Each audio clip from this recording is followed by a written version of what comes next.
Hey, I'm Mike Joseph, and thank you for listening to Detoxicity, a show by men, about men, but for everyone. I hope you enjoy the content of this podcast, and I want to let you know about a few things you can do to support us and our mission to challenge traditional notions of masculinity and create a more communicative, positive, and loving environment for all. You can subscribe to Detoxicity on any podcast platform that you use to listen. We are available just about everywhere. Also, don't hesitate to rate and comment, as these help us move up in the podcast rankings. I'm on social media, or at least I'm on Twitter, Instagram, and TikTok as DetoxPod Guy. Feel free to drop me a follow. Now I have a Patreon page, yay! And Patreon gives you the opportunity to get cool merch and exclusive episodes of this podcast in exchange for subscribing. Go to patreon.com/detoxicitypod to find out more. Finally, I'd love to hear from you. Whether you found an episode of the podcast particularly enjoyable or enlightening, or you know someone who'd be a great guest, or you'd like to offer constructive criticism, or if you yourself would like to be on the podcast, hit me up. Reach out to me at one of the aforementioned social media channels, or if you're old school like I am, drop me an email, detoxpod@gmail.com. Thank you for listening, and take care. Hey everyone, I'm going to start this off with a content warning. This episode of Detoxicity goes deep on intimate partner violence, emotional and physical abuse, and suicide. According to the National Coalition Against Domestic Violence, 1 in 3 women is a victim of physical intimate partner violence at some point in their life. Sadly, I don't think that's a surprising statistic. What you might find surprising is that 1 in 4 men is a victim of physical intimate partner violence. I would imagine that a lot of intimate partner violence among men, particularly in a heteronormative framework, goes unreported because so many men are embarrassed to report it, and in many cases are socialized to ignore or not even recognize the signs of abusive behavior. Back in episode 141, we talked to Micah R, who shared his journey through everything from homelessness to his life as a transgender man. Unfortunately, shortly after our episode was released, Micah lost his brother Jeffrey to suicide. Now, Micah and his sister Stephanie are sharing their brother's story as someone who is involved in a toxic relationship fraught with emotional and sometimes physical abuse. This is a heavy conversation about heavy topics, but I really hope that folks, no matter their gender or the gender of their partner, listen, and if they see themselves in any of the situations we discuss, evaluate their lives and relationships and do what they can to get into a better place. I want to thank Micah and Stephanie in advance for sharing their story. Have a listen. So my name is Micah Roldan, and we are having a conversation about men and domestic violence and emotional abuse. And there are so many layers to this conversation. And also I'm here with my sister, Stephanie, and our brother on June 2nd of this year, 2023, died by suicide after being on the receiving end of domestic violence from his girlfriend. And there are lots of men who actually struggle with abusive relationships at the hands of women, and it's just not a conversation that's really talked about. And that's something that we want to do here today, is be able to not only just share his story, kind of try to unpack some of the layers here and the stigma in regards to this topic. So that's kind of where we're at. Is there anything you want to add? No, you said it perfectly. First of all, I'm sorry for the loss of your brother. Thank you. Thank you. I would imagine that even though it's been 3 or 4 months, that stuff sticks with you for a long time. Mhm. And it's still very sudden because it's still new. I've watched a few of your videos talking about this, so I've got a little bit of background on it. I guess, can you just kind of give a synopsis of what he was going through with his partner? And I'm also not sure how much, and this is on y'all, how much you can say regarding specifics. Mhm. So we can talk about it in depth. We're just not going to say her name, obviously, Right. because then we don't want to get into legal issues in the terms of, oh, you're bullying or defamation of character or whatever. It's okay for, it's kind of hard to give a brief synopsis, but I'm going to try. Yeah. We're going to try to give that. So our brother's name is Jeffrey D'Angelo Solis. He was 34 years old, and he had been in a relationship with his girlfriend at the time for probably a little bit over a year. And they started out as friends, as most relationships do. And it went downhill very quickly. And what I mean by that is there's always that lovey-dovey stage, right? Before you see who a person really is. They were hanging out. She was in a dark place. And from her own accounts, my brother saved her. She dealt with a lot of trauma in her life. And she was on the verge of wanting to take her own life as well. And he talked her off of the proverbial ledge. And they continued their friendship. And then they started dating at that point. She was still married to someone at the time that they met and were friends and everything like that. And so she was kind of like, oh, I don't want to be in a relationship, but I want to be in a relationship with you. And there was a lot of factors at the time that we didn't really know. Like, we didn't know that she was still married. We didn't know that the husband was still paying for the house that she was living in. I say all that to just paint the picture, too, of how much this woman is a manipulator. You know what I mean? Not only was she manipulating our brother and having this relationship with our brother, but she was still, in a sense, having a relationship with her husband. Right. Because my guess is he was still under the impression that, hey, we're together, we're having some marital issues. I'm not living in the house, but I'm taking care of the bills and everything like that. So in my mind, you were playing both of them. And eventually it got to the point where she started pressuring my brother to leave the place that he was at. My brother was staying with one of his best friends. They were like roommates. I mean, they were like brothers themselves. He was good where he was at, but she started pressuring him to leave where he was to move in with her. And it was conversations I had with him, Steph had with him, like, that's probably not a good idea. Then we come to the realization, oh, this man who our brother had never met is the one paying for that house. Like, that's his house. And we had made it clear to him, like, this isn't a good idea. First off, you're getting involved in someone else's marriage at this point. Does this man even know what she's doing? Come on, bro. You know how it is. Like, we talking about people of color who, and I would say any man really, who finds out his wife is messing with another man and bringing that man to his house. You don't know what there's definitely going to be some shit. Right. There's going to be some shit, because I know me as a married man, if I'm in that position and I find out my wife is messing with someone, you don't know the state of mind somebody can wind up coming to. And we live in a pretty conservative state. Most people here carry guns. You don't know who is carrying a gun, who has a gun, who owns guns, and you're messing around with this dude's wife. And she was very good at persuading him in that, oh no, there's nothing going on between us. We're in the process of a divorce, so on and so forth. And I said to him, bro, I'm sorry, and excuse my language, but every bitch out there is going to say that we're going through a divorce. I've had friends who were saying they were in a process of a divorce and not doing anything about it and still messing around with other people. And then eventually, guess what? They get back together with their partners. Right. People are going to put themselves in the best possible light. Exactly. This is the story that we tell ourselves, right? And then we share that story with other people because we want to point ourselves in the best light. Right. And so that's just the reality of human nature. And I think that's also just comes down to our perception of things, right? And our perception can be dictated by our experiences if we want to pretend to be a victim, or we're getting a dual purpose out of our victim mentality, right? It can be that we're getting attention, or we can lack accountability at that point because we can say, well, all of these bad things happened to me, so everything that happens after is not my fault. So there are lots of reasons why people will stay in victim mentalities and paint themselves in these ways. So long story short, he moves in with her.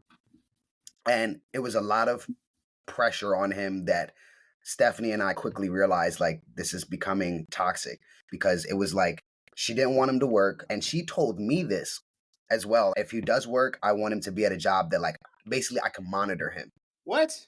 Yes. So she wanted to be able to monitor him. So our brother loved cooking. And so he used to work at pizza shops, and he loved video games. So he would even work sometimes at arcades. And so he was working at a pizza shop. And because she could not physically be at this pizza shop day in and day out to basically stalk him, it was like, I don't want you to work there because we can't spend time together. I don't know what you're doing. You can say you're going to work, but who works 12 hours a day? These are the things that she was saying. Lots of people. I mean, I do. Stephanie I work like does. 17 hours, 18 hours a day. So people do it. It doesn't mean that you're being cheated on. People work. We're getting to a bad period in time where the economy is shit. You need more than fucking 2 incomes at this point to survive.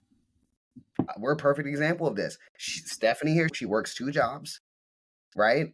Boyfriend works a job. I work 2 jobs. All this so we can all afford to live. Right. So this is becoming the standard. The norm for a lot of Americans out there is having to work multiple jobs or work long shifts in order to pay for groceries, gas, and our basic necessities. I mean, Housing. she didn't want him to have a job. How were the bills supposed to get paid? Because as men, we have to do that too. If we're not providing, we're a fucking bum. So if we're not the main breadwinner or we're not making $75,000 a year, we're considered what? Low value men. That's the whole wave now, right? The high value man versus the low value man and the red pills and all that bullshit. So she didn't want him to work at this place. It was constant, like, what are you doing? What are you doing? So he's like, okay, I just started doing DoorDash. She was okay with DoorDash because she could physically be in the car with him. I mean, I'm trying to separate myself from the situation, but I'm just seeing red flags falling all around me. Yes. And I said to her, I'm going to tell you this right now. As men, it is ingrained in us since childhood. We have to work. We have to provide. Okay? I said, our father did not raise us that way. He's not going to just be laid up in the house not doing anything. And then let's be real. If he was laid up in the house doing nothing, playing video games, you would then say that he's a piece of shit for being laid up in the house playing video games. It's a lose-lose situation. Right. And I said, this woman has 4 children. You shouldn't even be worried about my brother. As a single parent, basically, you need to be worried about how you going to take care of these fucking children because they ain't my brother's children. So you can't expect him now to come and take care of your fucking, those are your children. Now, if my brother chooses to do that and that's the kind of man that my brother was, but first off, how are you providing for these children when you're not working?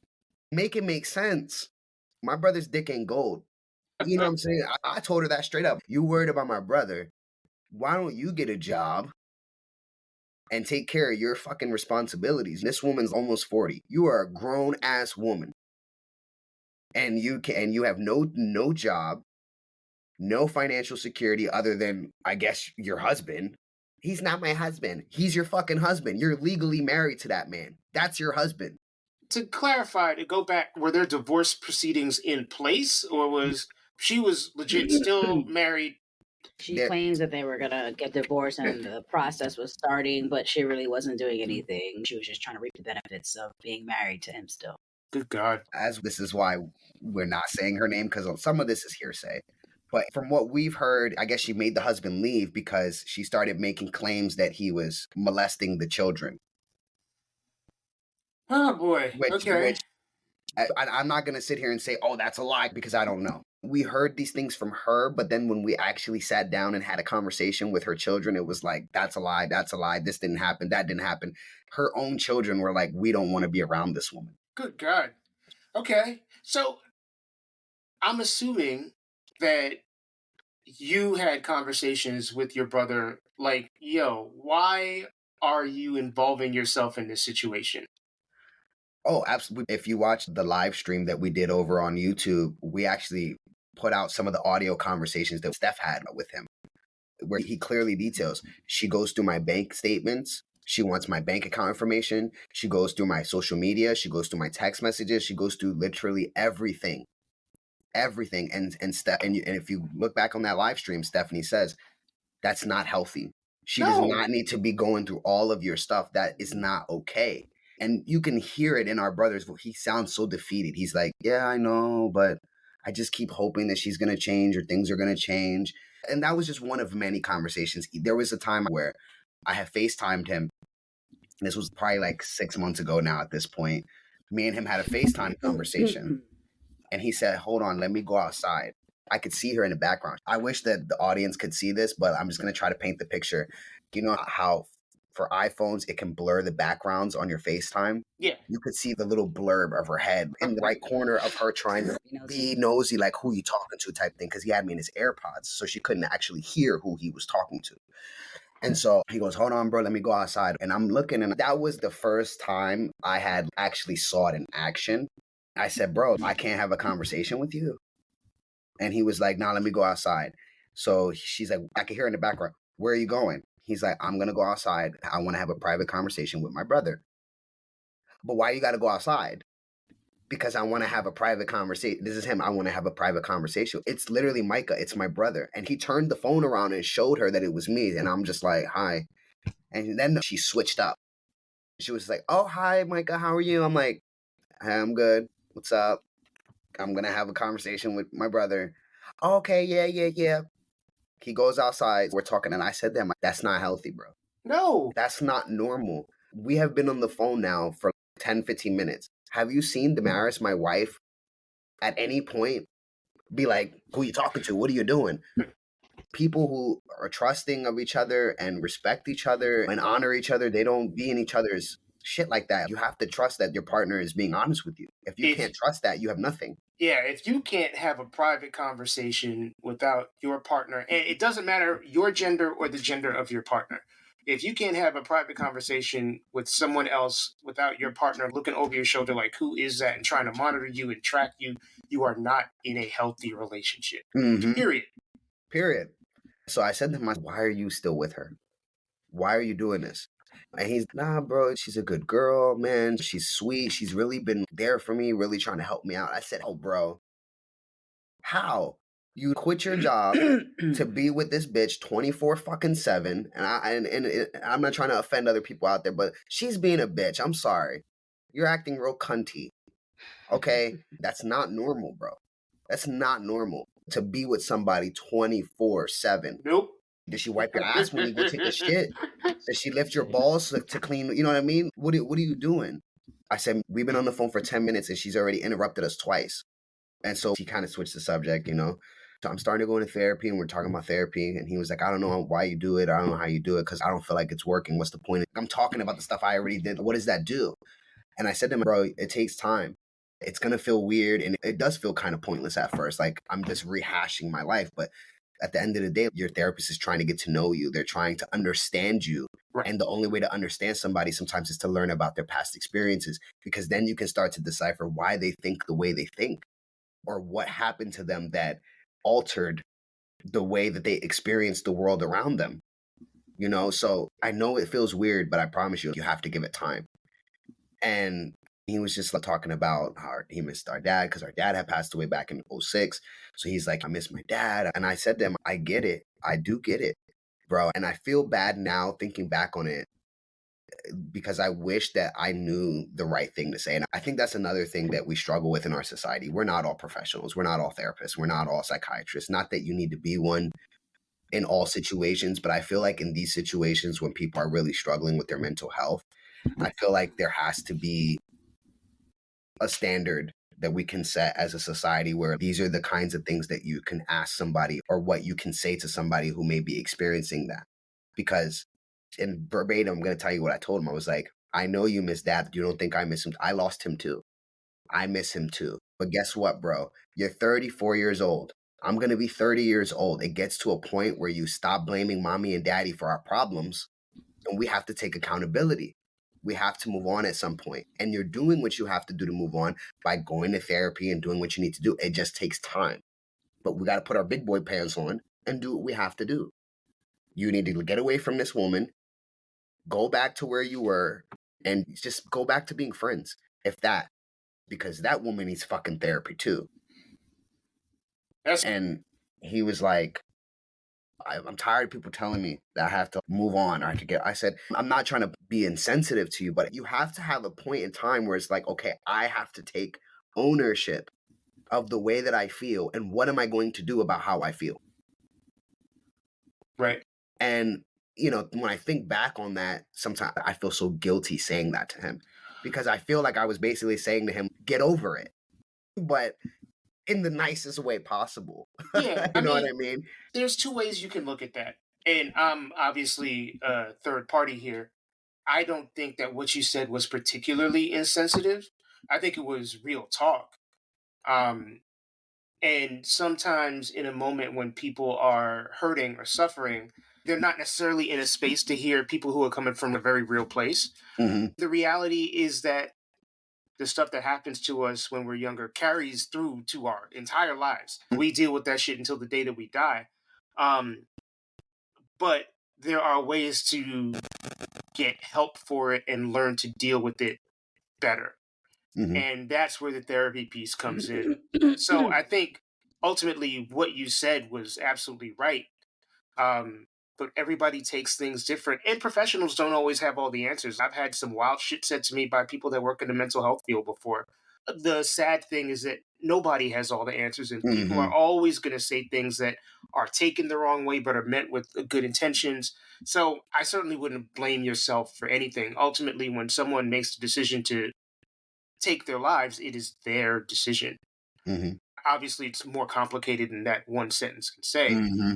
but Well, I think that's another piece of that with grief, right? Is the shoulda, coulda, wouldas, right. especially in this situation of someone taking their life. You start questioning everything that you ever said to that person. And okay, could I have said something differently? Could something I have said or did altered the outcome? Now, like you said, none of us have all the answers. Sometimes we don't even have the answer. Yeah. And yet still, I guess it's human nature. You can't help but wonder what could have been different, the what Mm-hmm. ifs. What could I have done differently? And this is something we've discussed as a family as well at points in time over the last few months. What could we have done differently as a family to support each other or to have supported Jeffrey when he was experiencing what he was? Because I feel that we failed in a lot of different areas. And I think this is where Stephanie and I don't want to speak for you. You can let me know if I'm on there, but this is where I think this has become so important for us to start talking more about these things online with doing things like this podcast, other podcasts that we're scheduled to get on, and even our own stuff that we're doing on YouTube and revamping the podcast for us as well. These conversations are so important because fuck gender. Just as human beings, how do we support each other? And I think that we failed in a lot of areas because we sat there and I think we put all of the accountability and responsibility on our brother because we said, well, you're a grown ass man. So why are you accepting this? And it's not that simple. It's not that simple. And so that's where I think it's important to have these conversations of how do we support other human beings? Because we failed in that sense. PTSD will do that to you, and grief will do that to you, where you think about every encounter you had with your loved one and you're like, okay, this is where I failed. I should have said this differently, or I should have took him seriously when he said that he was struggling or that he was feeling sad. Instead, the instinctual thing as a man was get over it. I'm just being honest. We got to keep pushing. And not even just as a man, as our culture teaches us this. Stephanie's not a man. I can't tell you how many conversations her and I have had where she's like, you got to get over it, bro. You got to do what you got to do. Yeah. You got to keep. Yeah, it's not that easy. I mean, the stuff that we go through in life is really hard to get over a lot of times. Like, there really is no getting over it. Yeah. I used to date this girl in high school, and every time there was a conflict, she'd be like, deal with it. And I almost feel like deal with it and get over it are similar, but not exactly the same. Like, get over it means be different. Yeah. Deal with it means deal with it, move forward from it, as opposed to getting over it, which almost implies that forget the situation even took place. Mm-hmm. I see what you mean. I think that my perspective on the whole term get over it has always been because of the way I was raised and what I interpreted from the way I was raised is more so bottle it up. Put it in a box somewhere and put it to this, like, you don't have to think about that because thinking about it isn't going to change the situation. Being stuck in that situation is not doing anything for you. Right. It's okay to feel your feelings and be in it, but you have to get to a point where you get out of your feelings and do the thing. And unfortunately, this is where we miss the mark with mental health, like depression, with anxiety, ADHD, bipolar. In some situations, people can't just get out of the feeling. It's not that simple to just, okay, I'm depressed, but I'm just going to get up and brush my teeth. If that was easy, then they would just do it. Do it. Absolutely. When there's people out there who really don't have that firsthand experience with mental health, of course, it seems simple to say, why can't you just do the thing? Because I can do the thing. We're not all the same. But we can't all just do the thing. Yeah. And so I think that was woven into a lot of the conversations because in some ways I looked up to my brother. He's my big brother. Big brother, yeah. You know what I mean? I think that I had that expectation sometimes of you're supposed to do better. And I think that's another thing that even just as siblings that are friends and in relationships that we do to other humans is we have these fantastical ideas in our mind of who they are. And sometimes we put them on a pedestal and we want them to do even more because if not, then it disappoints us for some reason. And so when we would have these conversations, I'm like, yo, you've never been a type to take no shit from somebody. Why are you doing that? And I was a proud brother in a way. It's like, yeah, my brother will fuck you up. You know what I mean? You know what I mean? Or my brother will tell you what it is. And he taught me that in a lot of ways growing up to stand up for myself. So to me, there was times that disappointment of like, stand up for yourself. Like, are you going to let her put her hands on you? Knock her out one good time. She ain't going to put her hands on you again. And I'm not advocating for violence. Right, not advocating, yes. Let's be clear. I'm not advocating for violence. I'm just saying that I had that same societal mentality of men are bigger and stronger. So if we're bigger and stronger, why are you accepting that? You know, one thing that's kind of rattling around in my head, and they make songs about it, talk shows exist on this premise. It's such a real thing, is people who fall into a relationship and completely lose the sense of who they are after they meet somebody and fall in love. And because I've never experienced that, like we were talking about earlier, how like if something doesn't happen to you, like with depression, you don't really understand it. That's something I don't really understand. How somebody could meet somebody and then like switch up their whole way, like change their whole being based on somebody that they want to be in a relationship with or that they are in a relationship with. If I can interject for a second. Yeah, please. Because you hit something on there. I think the part is that when you're already a person who internally is struggling with self-esteem, that's number one. Jeffrey wanted so badly to love and be loved. Okay, you have to paint a picture a little bit here to get a more of an understanding of who Jeffrey was and even us as a family, because that plays into who we become as we get older sometimes, Yes. right? It's our family dynamics. Our father died when they were teenagers. Stephanie and Jeffrey, they're only a year apart. So Steph was 16, Jeff was 17. I was 12. Okay, so our dad dies, and that's a crucial part of becoming an adult, is having, especially in this society that has very strict ideologies of what men are supposed to be. And in that time period of you're becoming a man, for your father to pass away, and now you have to become the man of the house, especially in our culture. And I know that Jeffrey took that very difficult because he's like, fuck, I'm just now becoming an adult and coming into becoming a man, and I'm supposed to take care of my younger siblings and my mom. How do I do this? And I know that he struggled. This is conversations him and I have even had, that I know he struggled with that pressure, that idea of who he was supposed to be as the man of the house now that our father was gone.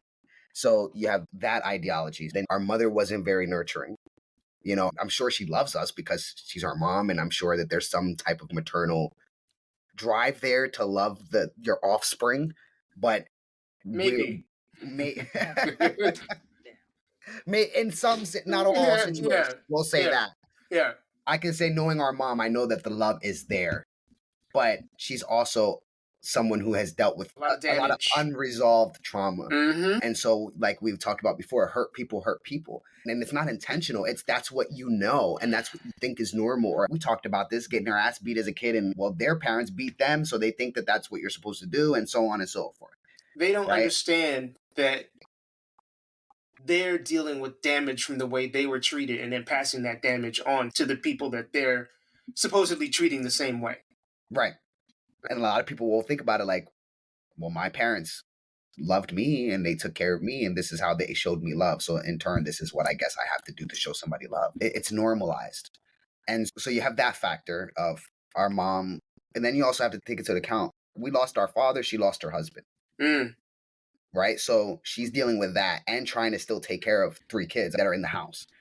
So there's that problem there. Then Jeffrey struggled with dyslexia. Jeffrey had a hard time reading and writing.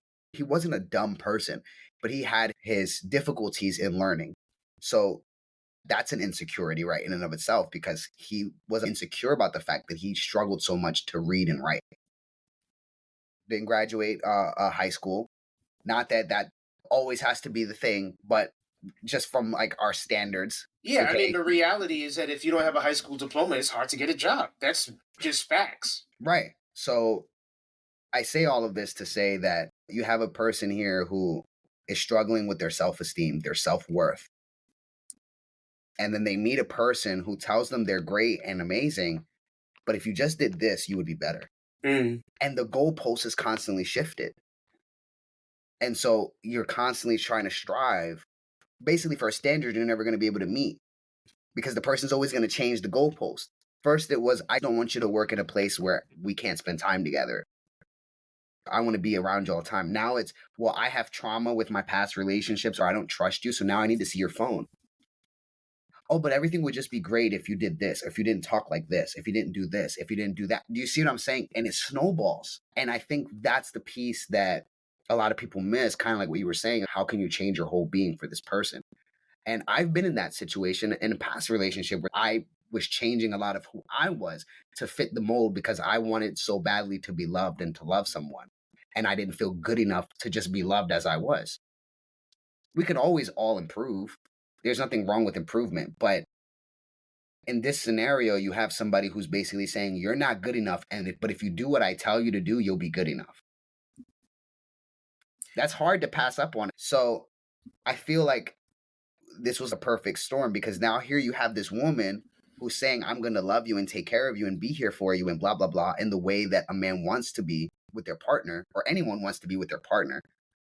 And the goalpost is constantly shifted on what makes me valuable. And you can't keep up with it.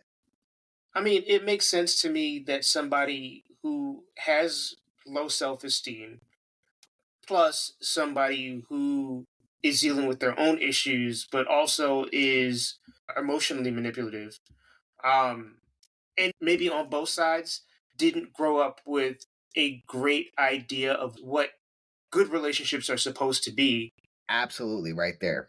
And Because that would we just that would be a definitely saw. toxic stew. Yeah, I know that our parents loved each other, but at the same time, we saw this growing up. And this is another thing that we excuse sometimes because of culture. I can't tell you how many videos I've seen on YouTube, Facebook, Instagram, men will be like, oh, haha, my crazy Latina girlfriend.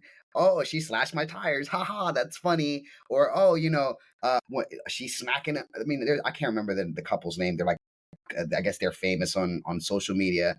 I think you follow. I can't remember their name, but it's a couple though, and the woman be smacking him up and everything, and they say crazy off the wall shit to each other.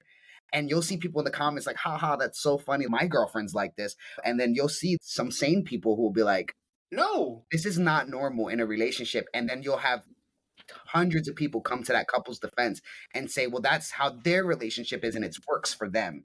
Y'all are just too sensitive. And it's like, no, nigga, this is not normal. It's not normal to it's not treat each other normal. like that. But guess what? Let's be real. A lot of us people of color come from broken homes with fucked up shit going on. And it's easier to say it's normal than to admit that there's a problem. Right. And then you add into that, I think people are afraid to be alone.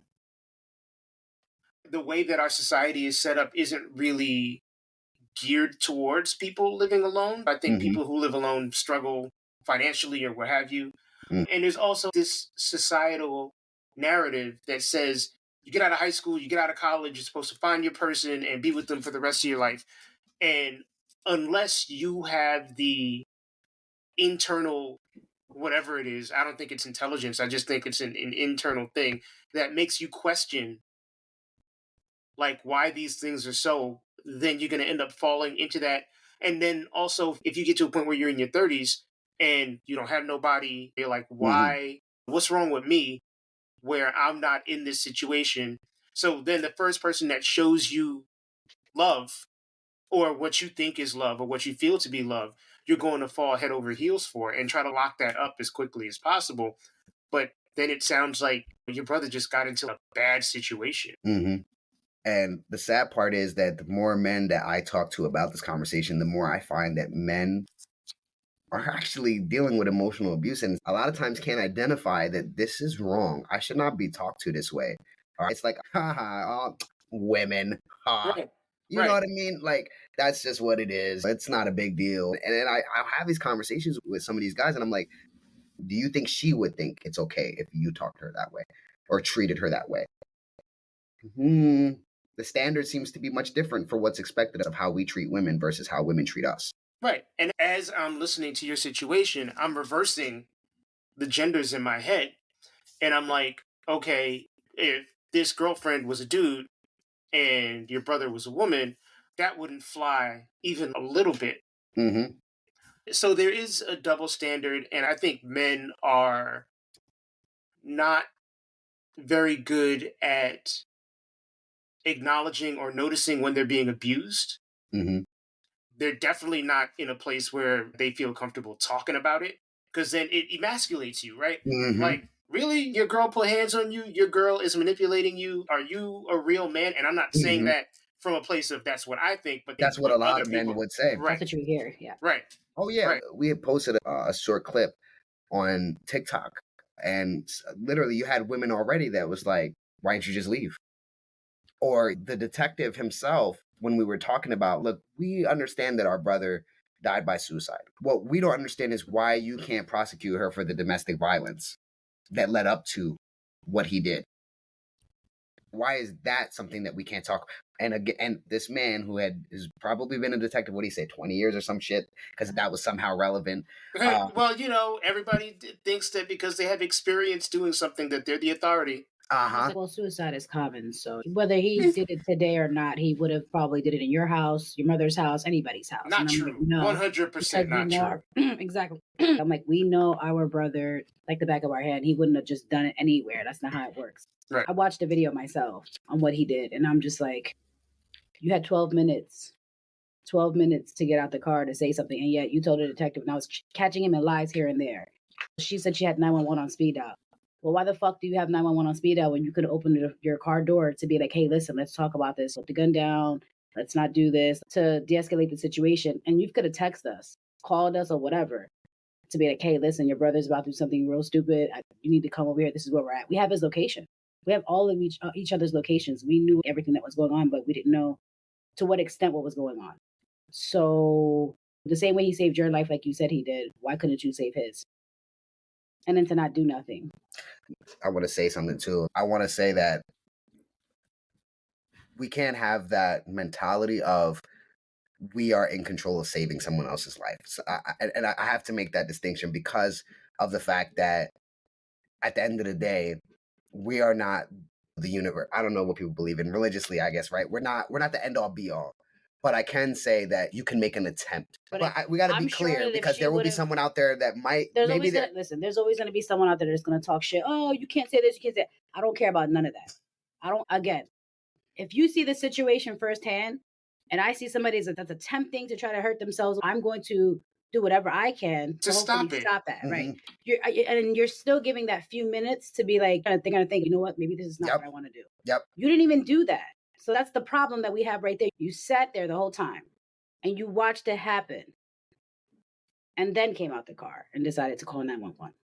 I saw it firsthand. The security camera. Yes. I watched the security footage firsthand and I was like, you got to be kidding me. To witness that, trying to figure out what was going through his mind or what was going through her mind. I felt like she was probably like, well, let's see how far you're going to take it. Are you really going to do it? I can't speak for her, but I'm pretty sure knowing who she is as a person, especially based off of the text messages that we saw. Saw an hour and a half that he recorded in the car while he was with her, saying certain things. And it was a cry for help. Yeah. Our brother was making that attempt like a cry for help. I want to hurt myself, or I should just hurt myself. So as someone myself who has tried to take my own life, when I was in that mentality of I'm just going to do it, I didn't say nothing to nobody. But I can distinctly recall leading up to it, that cry for help, because I didn't really want to die.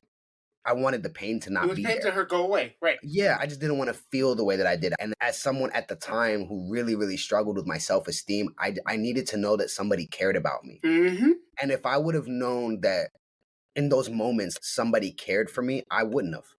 So leading up to that, I can tell you I had conversations with people of like, sometimes I want to hurt myself. And as fucked up as it's going to sound, it's almost in a sense of testing the waters. Do you care enough to tell me that I shouldn't? And if I wouldn't have had that, I probably would have attempted it again. Right. And so to know that I had people that cared about me was like, okay, I can work through this because I have a support system now. And I think that most people do this. Will say, sometimes I want to hurt myself, or sometimes I'm depressed, or sometimes it's a cry for help. Mhm. And he was telling her in text messages, he's like, you know that I'm depressed. You know that I have anxiety. You know I'm going through this stuff. And this is a lot. And sometimes I want to hurt myself. And she would just skim past that. Bro, the text messages are absolutely fucking disgusting. How can you be that way towards another human being? I will never understand that. In that moment, I think he needed wanted her to yeah, care. to be like, hey, Right. listen, don't do what you're thinking about doing. Let's talk about this. Da, da, da, da. Even if you had to fucking lie until we got there, just whatever you had to do to de-escalate that situation. You didn't even do it. You didn't do it. I feel like in her mind, she didn't say this, but this is my Yeah. perception. Is like, if I'm not going to have this, I don't want you to be with anyone else. So Right. I really don't care what you do. Right. She comes off as that type of person. And that's just based off of the conversations I've had with her personally. Yeah. And I literally told her to her face the day after our brother passed and we went to pick up her shit. I was like, all these men in your life have left. And you always blame each and every one of them. But the common denominator here is you. Is you. You're the fucking problem. You cannot tell me every relationship you ever had ended on bad terms because that person was shitty. If they are shitty, then it's you picking shitty people. Yeah. Let's have some accountability here. This all happened in a broad daylight, okay, in a parking lot. Actually, not far from where they were living. Probably like 4 minutes. This was literally in a complex with multiple businesses. So this isn't like he did it in the house or he did it privately in a secluded area. He did this in broad daylight in a parking lot. And so they were sitting in that parking lot for about 2-3 hours before he ever got out of the car. Her thing was that she told the detective that she was dropping him off. Without his belongings, all he had was A computer bag. With his technology stuff in it. I'm like, let me get this straight. You're dropping him off. Except you guys are sitting in a parking lot for 2 to 3 hours. Where are you dropping him off at? If I'm dropping somebody off and I'm done with you and we're over and I know you don't have a vehicle, I'm going to either tell somebody to come pick you up or drop you off somewhere. I'm not going to sit in a parking lot for fucking 2 or 3 hours and continue to either argue back and forth and do all this extra shit. I'm done or theorize about life. I'm done with you. There's no talking. We're done. But you're sitting in a parking lot for 2 or 3 hours. So it was a situation where he had made a decision to leave her? Well, yeah, that he was either going to go to a shelter or his friend's house. Which that's another thing. The shelter wouldn't take him because they were full, air quotes. But I said, let's be real. Had he been a woman with a child or just a woman in general, they would have made space for him. We know that for a fact. They would have made space for him. But let's be real. They look at it as men as like, well, you'll figure it out. He just didn't want to be bothered. He felt like he was bothering us. And we're like, no, you could have stayed at my house. You could have stayed at his house. That weekend, he was supposed to stay at our mom's house. We were going to pick him up that same day that everything happened. But at that point, I guess he just told her, hey, listen, I'm leaving. She was like, okay, whatever, I'm going to drop you off. Where did you drop him off at? Without his belongings? You left him in a parking lot. Y'all sat there for 2 or 3 hours. Watching the footage, I'm like in disbelief. She has our numbers. She could have texted us like, hey, listen, somebody needs to come get him. Where do I drop him off at? You know where our mother lives at. Don't act like you didn't know where you were going. But you sat there. And I try to replay this situation in my head to be like, you could have did something. Or even have called somebody and been like, hey, I feel like your brother is really unstable right now. Mm-hmm. Yeah. Can you come and help manage the situation? Yeah. She didn't do that. If she had 911 on speed dial, why didn't she fucking use it? Right. You can even text 911 and be like, hey, listen, I have somebody in my car that's ready to do something to themselves or he's harassing me or whatever. Yeah, you didn't do that? Right.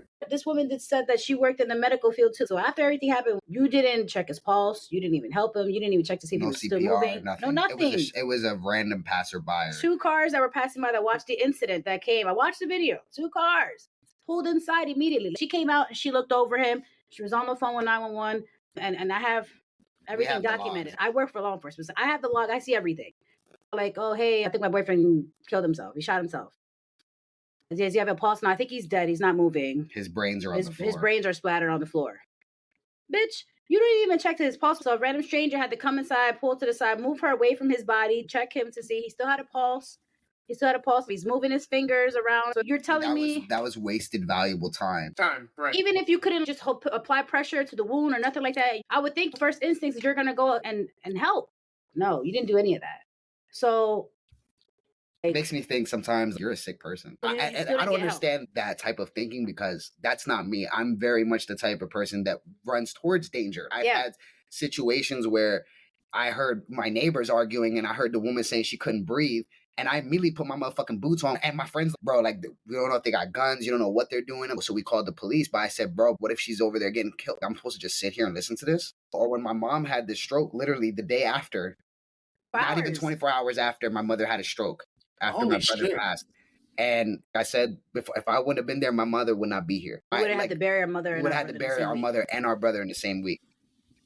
So I rush over to my mother. She's vomiting. I'm literally holding her face so she doesn't because she's seizing at this point, to not choke on her own vomit.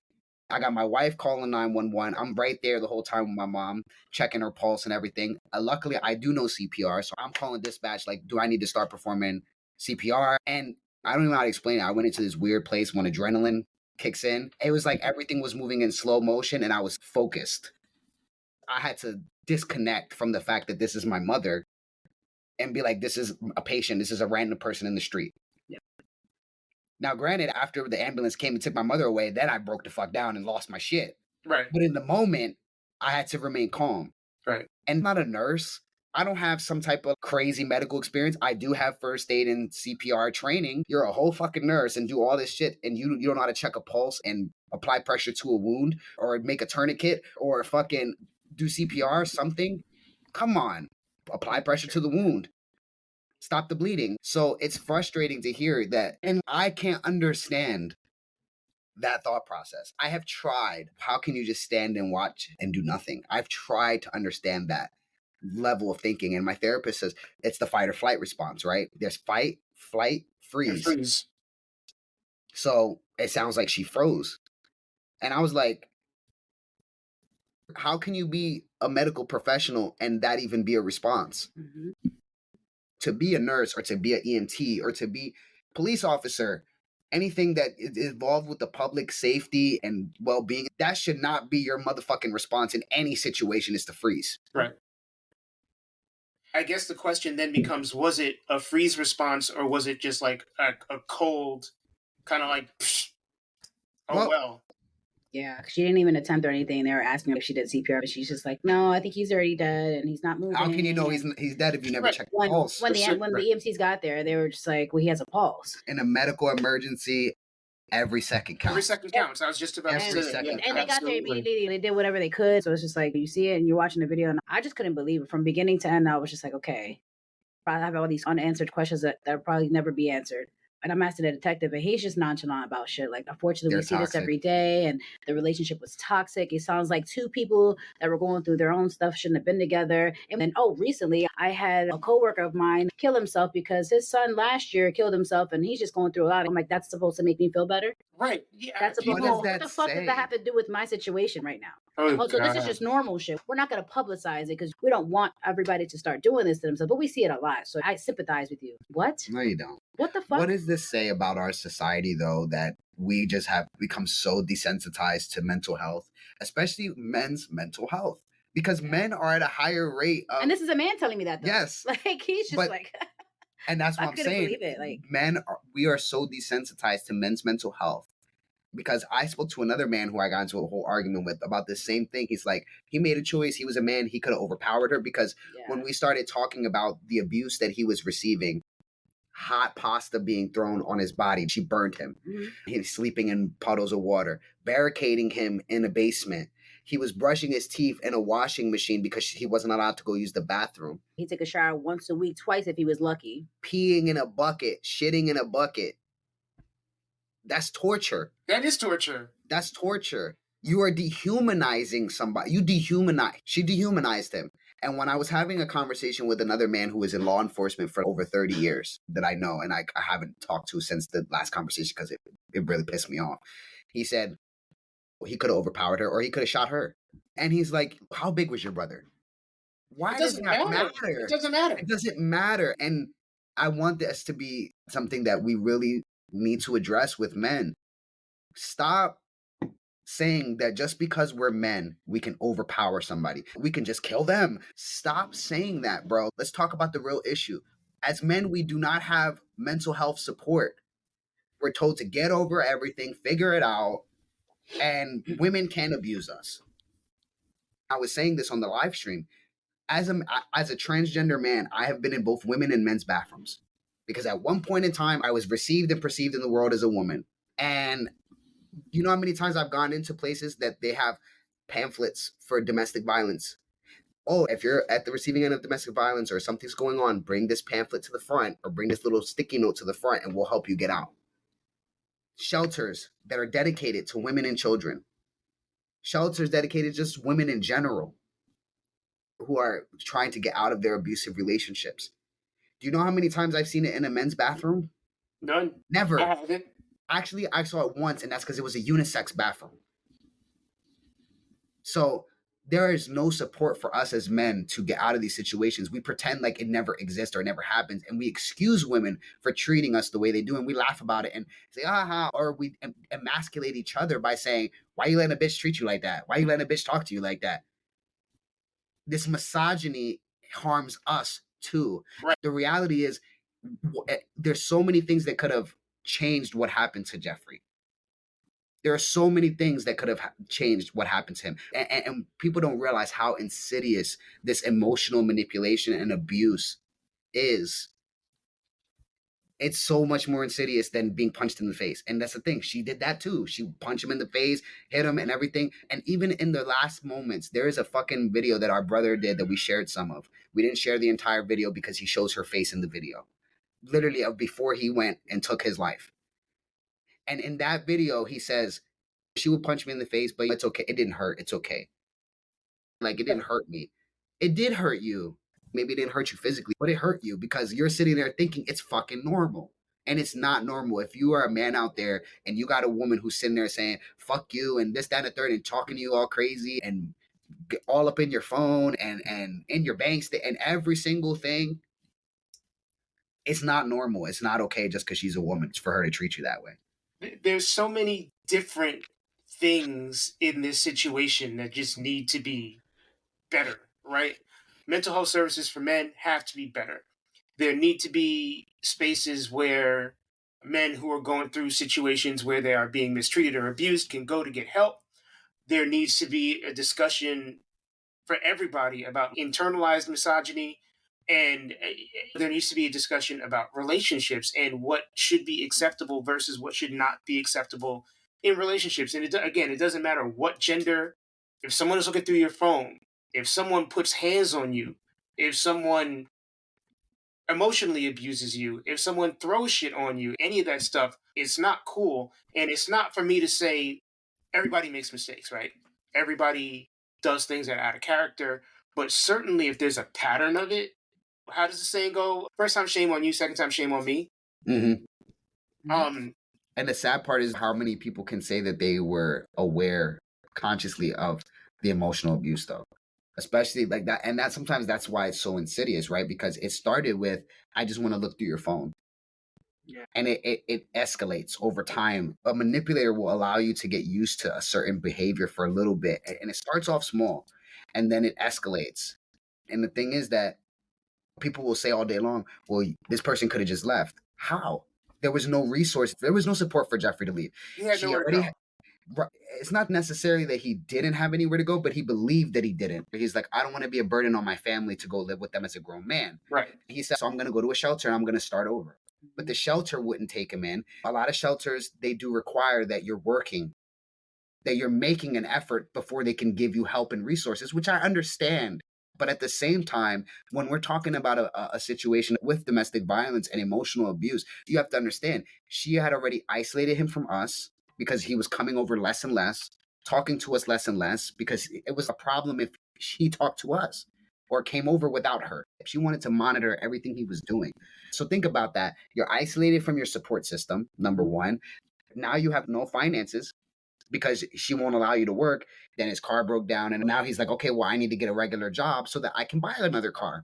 Right. So that was a problem. Now you're talking about trying to go to a shelter that says, well, we don't have space for you, and even if we did, you have to have a job. How can he do that when he's trying to start over and get out of the situation? I know of a guidance counselor. She works in the school system here in Pennsylvania, has dealt with children that are in the shelter with their mother.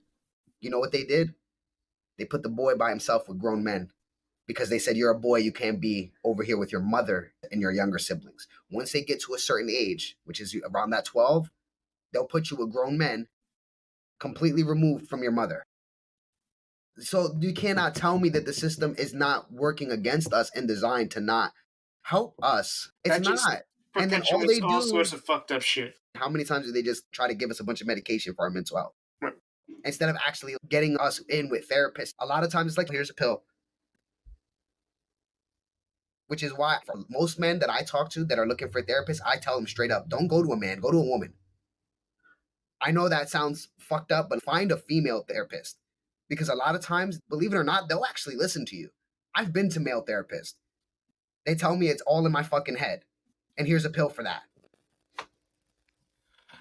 I've been there too. I mean, every therapist that I've had has been a male. With that said, there are some who are good, some who are not good. And I do think that in some cases, being a man prevents you from getting the care that you should get because, again, people are socialized to believe men are not. Do you have any contact with this woman now, 4 months after the fact? I'm assuming the answer is no. Hell no. First off, the only thing we were trying to get in contact with her because she refuses to give all of our brother's belongings to us. When everything happened, she blocked all of us on the same day. So if this is somebody that you love and you care about so deeply and everything happened, instead of you texting, calling, any kind of type of communication to notify us or our mom, you didn't do any of that. What she did was she changed her number within a matter of less than 2 hours of the situation. She changed her number. She blocked us from social media. She blocked our phone number. Micah's wife had to hit her up on TikTok and send her a message to be like, hey, listen, you need to call us because Stephanie and mom, they want his things and you need to give us his things. You're not his wife. You're not entitled to any of his things. She then created one of those Google app numbers and I called the number and she's like, oh, who's this? Is this Damaris or is this Stephanie? I said, it's me. Let's be real. And I tried to ask a couple questions like, what happened? How did it happen? And when we asked her what happened, she started talking about how she was in the hospital. Her day, I went to her house the next morning. She wasn't there. Her car wasn't there. Nobody was there. She saw me on the Ring camera. So I went to my mom's house and that's when we called her. And she's like, yeah, I saw on the camera that you went to my house. Yeah, I went to your fucking house because I want my brother's things. So where's his stuff? Or what happened? You know, you blocked us from social media. You blocked us from calling you and all that stuff, whatever. So for someone who's not guilty of anything, this is the route that you take? I mean, that's 100% guilty conscious behavior. Right. So I just want to know what happened. What was his last words? What did he say? And she's just going from beginning from when she woke up. Oh, I woke up and I had eggs today. Bitch, we didn't ask all that. Fast forward to where you guys were sitting at. And at this point, I was already irritated and I was just like, where the fuck are you? And she also told so many different stories. She said everything happened so fast. It was within seconds. I didn't know he had a gun. First off, she knew that he had a gun. Okay. So he carries his gun everywhere. Even the kids were like, yeah, mom, you know that he has his firearm. Don't lie. So your kids are even validating and verifying that, why are you acting stupid? You know that this is, who Jeffrey is. Like he carries stuff. Jeffrey, and I want to make that a point too, because somebody has said something stupid about that. What? How if he had access to a firearm, then he had money or he had a way to get out of the situation. No. Let's clarify this. Jeffrey was an enthusiast when it came to firearms, okay? Mm-hmm. He loved going to the range. Jeffrey didn't have access to multiple firearms. Jeffrey only ever had one firearm that he carried and that he had for many years before any of this ever happened. So let's not pretend like, oh, well, he had access to firearms, so he had access to leaving. Buying one firearm fucking 7 years ago that you still have to this day does not equate to enough money for food, rent, car, and all these other things. I just wanted to clarify that. Yeah. So it was just too many stories. And at this point, I was just like, I don't even want to hear it because now you're just like babbling stupid shit. Where are you at? Because we want to pick up his stuff. And she's just like, I'm heading home. If you guys want to meet me there, I'll be there in 20 minutes. So we go there. She had all her stuff in the front of her house and she just left it there. Her two kids were sitting out front. And I'm just like, oh, you send your goons to do your dirty work. That's fine. Come on. So they were sitting out front. I was like, oh, so your mom had you guys sit out front, whatever. I wasn't rude to them because They're children. And they got nothing to do with the situation. I'm almost 30. So I'm not going to sit here and come at them crazy. They're children. So my only response to them was, I find it really fucked up. And I'm sorry that you have a mother this way. It's not your fault. You didn't ask to have the mother that you do. But the reality is, you two are sitting out here waiting for us, the family of Jeffrey, to come and pick up his things. And your mother isn't woman enough to come the fuck outside. You know what I mean? And at the very least, offer her condolences to our mother. We have to bury our brother in a few days. Okay? She's got to bury her son. And you are children sitting out here waiting for adults to come and handle this situation instead of your mother being a woman and coming outside to give us his things. And they're like, oh, well, she didn't ask us to come outside. We just came outside. They said that they chose to come outside. Yeah, they chose to come. They just wanted to be outside. And I'm like, that's fine. She was behind the door the whole time, just listening to everything. And eventually, after we put all his belongings in our car, then she decides to pop out after he mentioned she doesn't even have the decency to come outside and say anything to our mom or to us, whatever. Then she just pops her head out like, hey. But you know what's crazy about that, Mike? Even when she popped her head out, she never actually said my condolences. Not once. She's just like, it wasn't my fault. That was the first thing out her mouth. It wasn't my fault. It wasn't my condolences for your loss. I loved Jeffrey. I don't understand why this happened. We had our issues, but no. The first things out her mouth was, it wasn't my fault. Your brother was toxic. We should have been together. We were in a toxic relationship and all this extra shit. So I'm like, if you knew that, then why the fuck was you still around? She was trying to manipulate the situation. And I told this woman multiple times, and I said it to her face that day, I told you multiple times to leave my brother alone. Leave him alone, because you're a toxic individual. You have too much trauma. You don't need to be with nobody. And instead, you sat there and tried to turn our brother against us and turn us against our brother, because there was even a situation where at Steph's house, started a whole crazy situation, poking and prodding at him. People will poke and prod at you until you explode and then sit back and be quiet and make you look crazy. Right. And that's exactly what she did. And at that time, seeing my brother blow up, I removed him from the situation. And I'm like, yo, just leave each other alone, trying to de-escalate the situation. And she was just crying and I don't know, like, why he is this way and all this stuff. And so now we're looking like, wait a minute, if he's treating you like this, then why aren't you just leave each other alone? Just get away from him. But she actually was the one going outside, because I went outside and started antagonizing him even more. And I peeped it because I started walking outside and I came out quiet and she was by the car still talking shit or whatever. And when she saw me there, she started crying and being quiet and acting like he was blowing up, but she was antagonizing him the entire time. So I had to literally physically remove her away from my brother. So I told her, you sat there and tried to turn him against us because she tried to act like I was like flirting with her. She tried to tell my brother I was flirting with her. And so my brother started texting me like, why are you texting her so much? Why are you calling her so much? I'm like, I could show you my receipts, my call logs and everything, because every time I've talked to this woman, Stephanie's been there or my wife has been there. Number one, you're my brother. I would never do that to you. Number two, I'm married. I have no interest in your girl. And number three, she's the one always calling and texting me. I never initiate contact with her. And she would only So she was very manipulative. Right. And she would only hit us up to find out details about Jeffrey's past. No, stop. Why are you bringing up his past that has nothing to do with you? You weren't even a factor. So why are you even trying to insert yourself somewhere where you weren't even belong there? The last time when he came to my house 2 weeks before the incident, I'm like, bro, you need to leave her alone. And he's just like, wow. So at that moment, he was already in transition of leaving her. And like, I'm going to do this. I'm going to do that. I'm going to bring the firearm to you. I'm going to leave it in your safe because in the shelter, you can't have that. And then even that day, he was telling me that he was hesitant on coming over to spend time with his sibling and his nieces and nephews because, well, two things she was worried about. Oh, we'll find out how could I get back into your sister's good grace. You can't, because I don't even like you. She's not welcome into this house. So, I'm not laughing at this situation. No. This is the way you be saying shit. Oh, because, you know. She's like, you can't. I don't like you. There's no, because I know you as a person. I don't want people like that around my kids. He's like, she's not a bad person. Stop with this because, bro, from the beginning to end, we told you to leave this person alone. Because he used to always be like, oh, my brother and my sister don't ever like any of my girlfriends, whatever.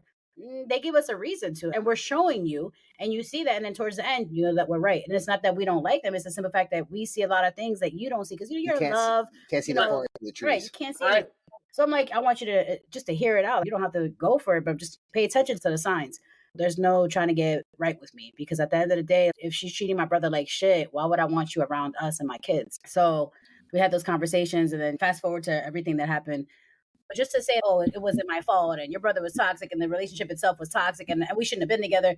Bitch, we told you that from the jump. Even her kids at this point, they kept pushing her to go inside the house because these nails were coming off and I'm ready to beat she was her already ass. So I'm just like, at this point, I'm trying to be the level-headed one. I'm like, okay, where's his phone? Because his phone's not in there. Where's the camera? Because we know for a fact that the answers that we want are going to be on those devices. Right. Because Jeffrey was meticulous in that he always took videos, pictures, recordings of every fucking thing. So I said, I want to see it's gonna everything. be in that phone. It's going to be on that phone. You don't have it. The cops have it. So track the phone sitting, and everything. It's sitting with them. So we had to wait a few days to go get it. I said to her, we kept telling you to leave him alone. He was good where he was at. You kept pushing and pushing and pushing. He felt at that point the only way to gain your trust was to live with you. That's basically what you told him. Mm-hmm. That you weren't going to trust him until y'all were together. And we kept telling y'all to stay away from each other. And I kept telling you to stay away from him and just be friends or just dead the relationship because this is unhealthy. You're an unhealthy person. Right. You have problems. Jeffrey has problems too. I'm not saying that he was a saint, but at the end of the day, this could have been avoided. And her kids then spoke up basically and was like, we were telling you to stop because you're toxic. They said that to their mother in front of our face. You're toxic, Mom. They said, we knew Jeffrey was in the house. We said that we didn't want him in the house just to keep him away from you. That's bananas. I don't even know what to say. Yeah. I mean, how do y'all heal? I don't think there's any healing right now. This is so fresh. And we were just talking about it yesterday. We went to go see him at his gravesite. We were just like, this shouldn't have happened.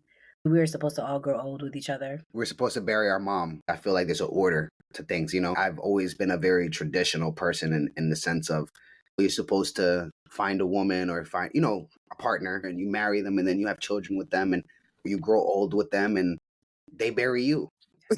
You know what I mean? Right. For me, it's like, damn, Steph's my best friend. These are my first friends. And yeah, there's some trauma bonding there, right? Because we all went through crazy shit together. But it was always us three together. And so in my mind, it was never like, oh, yeah, I'm going to have to bury my sister or my brother. No one ever thinks that that's going to happen. And you never think it's going to happen to you. I feel like there are certain situations in life where you look at them like, that's never going to be me. I watch a lot of true crime stuff.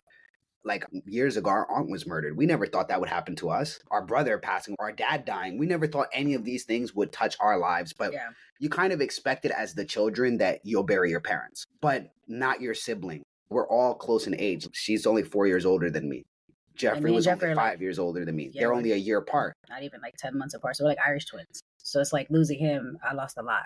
I'm like, a part of me died with him and our dad when they passed away. So it's tough. You don't feel the same. When you're legitimate blood, someone that you're close with and that you have a relationship with, it feels like there's a piece of you that dies. Like the night before everything happened, my brother texted me. And he was like, hey, can you send me $8.90? But he wrote it as $8.90. He said for Uber, and I sent him a text back, and I said, I hope you mean $8.90. Otherwise, that's the most expensive Uber I ever fucking heard of. And I remember for a split second, I got irritated because I was talking to my wife, and I said, you know, every time Jeffrey needs something, he'll text me. So my wife was like, well, just don't give it to him. And the weirdest thing, bro, I kid you not, I said, if my brother were to kill himself, I never wanted on my conscience that I could have helped him, and I didn't. And I don't know why I said it, bro. I don't know why I said it. Even my wife was like, why would you say that? And I'm like, I don't know. Something doesn't feel right. Yeah. And I believe that as human beings and people that you love and you care about, there's a thread that connects us. Something did not feel right to me. And it was like 11 at night. And I had to work in the morning. And I said, I'm just going to give it to him. I don't want that on my conscience. And I went to go send it to him. Right before I sent it to him, he sends me another text. He said, never mind, Uber is now running. Because we live in Pennsylvania. It's not like New York City where you can catch an Uber, a taxi, anytime. A train, anytime. Yeah. We don't live in Philly. And I looked at my wife. I said, you know what? Maybe I should just go pick him up. And I tracked his location. I said, I'm about 25 minutes from you. Do you want me to just come get you? And he was like, nah, don't worry about it. The girlfriend woke up. She's going to come pick me up. And I said, bro, are you sure? Why don't you just just wait for me there? I'll come get you. And he was like, nah, don't worry about it. I appreciate it, though. I said, well, at least let me still send you some money. Go get something to eat. And he told me, you know, I haven't eaten in 18 hours. And for some reason, I don't feel hungry. I'm good.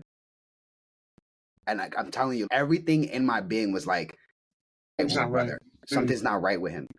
And then the next morning, you know, at least I got to tell him I love him. You know what I mean?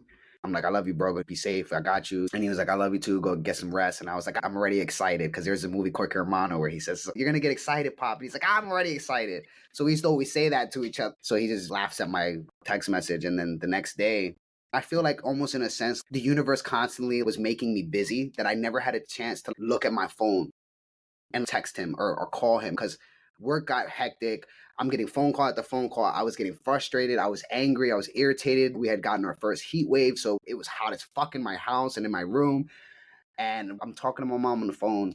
Everything was fine. I said, Mom, I gotta go to the dollar store, go buy me a fan. It's fucking hot as shit.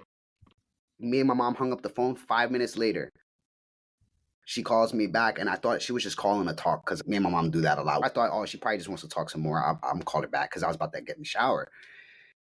But then it called again and again, and I said, okay, something not right. She's calling me too much back to back. And when I answered, it was the police. And I could hear my mother screaming in the background. And I'm like, what the fuck going on? Right. So obviously they told me everything, and I just rushed over to my mom's house. And after that, I don't feel the same. I can honestly say I don't feel like the same person. I catch myself disassociating a lot more, just trying to cope, being very sad or very anxious. Every time my phone rings, I'm waiting for another problem to be on the phone. So I'm paranoid when my phone rings, with my mom, especially after what she went through the day after. So I'm constantly like in contact, texting her. If my mom does not answer the phone, she'll tell you. I will literally drive up to my mom's. And my mom lives like 40 minutes from me. If she don't answer my phone call, I'm like, okay, I'm driving to your house. What's going on? I'm just in a constant state of fear. And there's no way that I feel that you can really heal from that type of loss. And especially in such a violent way, in such a fucked up way to lose somebody, I don't think you really heal from it. I feel like in this process of grief, I'm just at the point where I'm trying to find meaning and purpose because otherwise it's like, why did this happen? I understand, but I don't understand. And so that's why it's so important to me of like, you know what, if other people are not going to do it, then I'll be the person to do it. If I got to go in, 1,000 podcast interviews and YouTube and make my whole YouTube channel, like if I have to make that all about mental health and I lose subscribers because I'm not talking all about trans things anymore, I don't care. This is an important, conversation that needs to be had. And it still kind of relates to us. We're still men, right? So it still kind of relates. So it is what it is. And Stephanie and I have talked about doing a benefit and getting money from that, and then actually going to men in the community, seeing what we can do for men where we live in Lancaster County that need help getting out of their situation. I've made merch that I've posted on there, trying to get money from that so we can start our own shelter for men, you know what I mean? Or at least try to get in contact with some of the shelters out here. Hey, can we start donating money? Can we open a wing for just men of domestic violence? I want to be more involved in the community with men and be on the ground with men because women already have a bunch of resources. And I'm not saying that they don't need it, but they already have a bunch of shit. We don't. And I've had to have that conversation on YouTube with people who are commenting and block comments. Well, women go through this too. I'm not saying it doesn't happen, but how many videos or channels or communities are there out there that are for men? We're not talking about women right now. We're talking about men right now. It's okay for us to talk about men. It doesn't have to be that we're being misogynist or sexist or we don't care about women. Why can't we do both? Right. There are plenty of other people. Talking about things that relate specifically to men doesn't equal talking about things that invalidate women. You can big up men and still love and appreciate and understand that there is a huge issue with misogyny in society and that women need support. And I think that's what this whole podcast has always been about. Ain't shit about me or my life or the things that I do that is anti-woman, but men need resources too. So I appreciate you clarifying that. And obviously I know what it is, but for the sake of some people listening who might not, wanting there to be resources for men is not like a pie. It's infinite. Wanting more resources for men doesn't mean that you want less resources for women or that women's stories aren't valid. I think a lot of people have this mentality too, though, that's like, if we're talking about men, we're taking away from women. Because there are so many people out there who say the patriarchy only caters to men. So why do men need more things? There are people out there who think that way. And it's like, yeah, sure, the patriarchy has benefited men for a lot of years. But it's kind of like what I said earlier, that misogyny actually harms men too. Yeah. And this is one of those ways that it's harming us. Absolutely. We just block our minds by keeping ourselves busy every day. I always told Jeffrey or even Micah, the world still rotates without the ones we love. So it just doesn't stop because we lost a loved one. This is life. We understand the concept of, okay, we live to die. We talked about it yesterday. Like, why? And That's the big question. Why? Right, we can always go into thinking of why, but at the end of the day, it's just like the situation itself of how he died and how everything could have been avoided.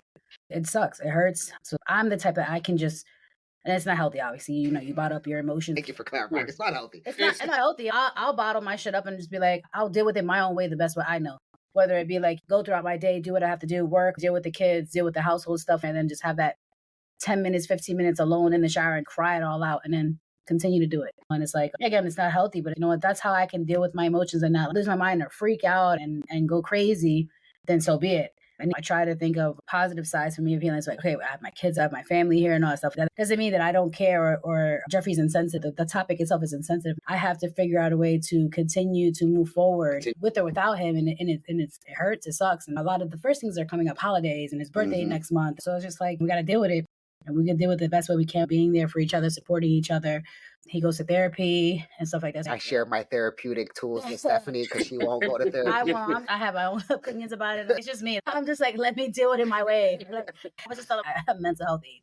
I haven't even recertified anything that I do with that because with the situation that happened, I can't even sit there and try to give advice or my opinions to anybody else. If I can't take care of myself, I can't take care of you. I have to step away for a little bit and just regroup and get myself back together before doing any of that. But the healing process, it's going to take a long time. And it's like, there's no time limit on healing. But I also think, too, is it really healing or coping mechanisms of dealing with the loss and how to adjust life without that person not being here anymore? I feel like you're looking at healing as almost like cured. I look at No, not at cured. I don't say cured. Because the scars are always there. I look at healing as, in a sense, it is coping. It's just getting to a point where you can manage. When you're not constantly in a state of being triggered. To me, healing is just being in a state of like, okay, I can cope. I can live a productive life and whatever that means for me. That's healing for me. I think a lot of people look at healing as like a cure in a sense. Because when you think of a cure, you think of it's almost as if it never existed. It never happened. Right. It's gone. Back to the way you were before it happened. Like I'm a clean slate. Yeah. Right. No one will ever be that way. No. Everything changes you. Yes, everything changes you. So now I think of it like as, instead of a cure, I think of healing as a medication. I'll always have this thing or something that changed me, right? Or it's like surgery almost. You always have the scars or the medication. You get what I'm trying to say? Right. There's always going to that. be a reminder of it. Yeah. Right. You'll always have that, but you'll be better. You'll be okay. Right. You can continue living. You're never going to be a blank slate again. You'll be able to manage it. Right. That to me is healing. And I think that we're still in that phase of trying to find, and I think that's where people forget about that last stage of grief, right? Which is finding meaning. That's when I'll know I'm at a better place. You know, I found purpose. So that's what I'm trying to do, is find purpose in this. That is therapeutic for me in the process. And it's helping my healing to be able to say, okay, I'm going on these podcasts and I'm talking about Jeffrey. I'm honoring his memory of who he was as a person, not just the trauma that he dealt with up to the end of his life, but also talking about how smart he was, how funny he was, how direct he was, how weird he could be, sharing the essence of who he was, also using the experience that we endured to say, look, if you're out there and you're struggling with this, there are people that love you. I wish that my brother could have seen. We packed out that motherfucking church on his funeral, you know? Even when I gave his eulogy, I'm like, damn, I wish you could see this. How many people here love you and cared about you? Right. And hopefully we can continue spreading that message. We can keep talking about mental health for men and what resources can we give men? How can we support men? How can we help men have more fulfilling lives, healthier lives, emotionally stable lives, better relationships, right? How can I use this experience that has changed our family, changed me as a person? How can I use this to help other people? And I think that's where I'm at, because otherwise I will go crazy. Yeah. Sitting here wondering, why did this have to happen? Why do people die? And go down that rabbit hole and spin out of control. It's like, okay, how can I use this to help someone else? And how can I honor Jeffrey and keep his name out there and keep his memory out there? And I wish that he could see now, like, yo, his name and his story has already been having a tremendous impact on the lives of other people. We have had so many men reach out to us and say, I'm in an abusive relationship. I didn't realize this until hearing about Jeffrey's story and seeing these parallels in his relationship to my own relationship. And that's been a beautiful thing to be like, okay, now we know that you're struggling. What can we do now to support you? And it's a little bit cathartic in a sense too, because it's like, damn, this is what I should have done for Jeffrey. And I feel like for me, I'm making up for that. I couldn't do it for my brother, but I can do it for someone. Someone else, right? Right. I really appreciate the fact that y'all are taking this tragedy and using it to spread a message forward. I hope y'all find peace. First of all, I want to thank Micah and Steph for sharing what is a very difficult story to share, and I send my condolences to them and the rest of their family on behalf of their brother. I hope that Jeffrey gets justice. There is a Justice for Jeffrey hashtag if you want to find out what Micah is doing in addition to the work that he's doing to amplify the conversation around intimate partner violence in men. You can follow him online at Realistically Free. You can follow Mike on Instagram. There is his YouTube series.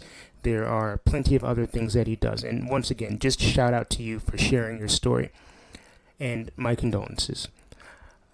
So I'm looking at some statistics right now, and a few things that I'm going to read off that are really interesting to me. 1 in 7 men aged 18 and older in the United States has been the victim of severe physical violence by an intimate partner in their lifetime. And I am reading all of this information from the Onslow Women's Center website. Nearly 76% of men, so 3/4 of men, have reported repeatedly receiving unwanted calls and texts. 1 in 19 men in the United States has experienced stalking victimization at some point during their lifetime, in which they felt very fearful or believed that they or someone close to them would be harmed or killed. And men are primarily stalked by an intimate partner or acquaintance. I have been stalked. It was not by an intimate partner, but it is very, very frightening. A lot of men don't report these things. I certainly had issues when I was reporting my harassment and stalking. Police don't take it seriously. Law enforcement doesn't think that men, particularly when you get to men of color, are capable of being abused. And like I said at the intro, a lot of men don't even realize that they're being abused, or may try to deal with the abuse on their own because they don't want to be seen as weak. So there are a lot of societal roadblocks in place when it comes to physical and emotional violence. And obviously emotional violence is really, really hard to quantify. But there are resources. We had Ori Givens on the show a while back, and Ori Givens works for the Anti-Violence Project of New York City. And you can find out about their resources by going to avp.org. That is avp.org. There is also a group called 1 in 6. And what does 1 in 6 do? They are partnered with RAIN to bring attention to men who have had unwanted abusive sexual experiences, and also to provide support and information. And there is a crisis line and an anonymous online chat. If you're struggling with domestic violence or sexual assault, the crisis line is 910-347-4000. The 1 in 6 website, which I am trying to get to right now, is 1in6.org.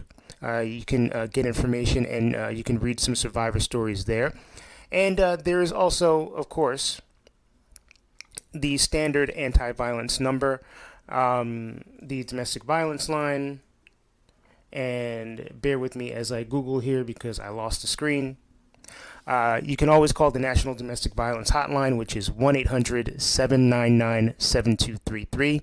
That is 1-800-799-7233. Thank you for listening to Detoxicity. I hope you found this particular episode interesting. And if you are new, I hope you go back and listen to all of the older episodes. Once again, my name is Mike Joseph. I am the host and producer of this show. And there are a lot of things that you can do to continue to support our mission, continue to support this podcast. Follow me on social media. I am on Instagram, Twitter, and I'm on TikTok as DetoxPod Guy. You can also send me an email if you'd like. I'm at detoxpod@gmail.com. I am always on the hunt for people with interesting, inspirational, and powerful stories. So if you know somebody who fits that bill, or if you yourself fit that bill, please don't hesitate to drop me a line via email or via social media. Please make sure you subscribe on your podcast platform that you're listening to this on. Rate, comment, help a brother out, help us move up in the rankings.